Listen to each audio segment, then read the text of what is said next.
मैं वैद्य राहुल आर्य। तो जैसा कि आप सभी जानते हैं कि प्रतिवर्ष की भांति हम लोग यह शास्त्रोक्त च्यवनप्राश तैयार करते हैं।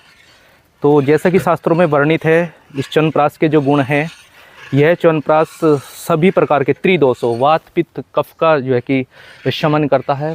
इन सब तीनों दोषों में यह बहुत ही लाभकारी है। तो वात पित्त कफ से संबंधित जो भी दोष रहते हैं, सभी प्रकार के रोगी इसका सेवन कर सकते हैं।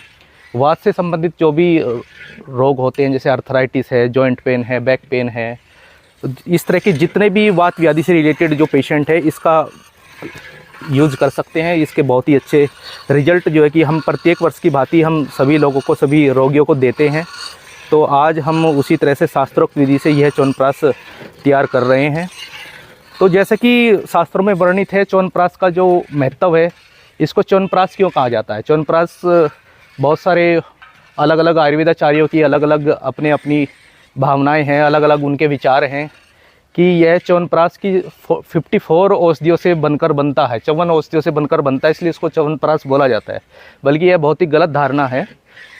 च्यवनप्राश इसको इसलिए कहा जाता है कि जब उस समय च्यवन ऋषि थे, वह वृद्ध हो गए थे, तो अश्वनी कुमारों ने उनको एक औषधियाँ कुछ जो है कि कुछ औषधियाँ बताई थी कि आप उनका यह अवले तैयार करो, और उसको खाकर वह दोबारा से जो है कि यौवन को प्राप्त हुए थे, दोबारा से जवान हो गए थे, इसलिए उसको जो है कि च्यवनप्राश बोला जाता है।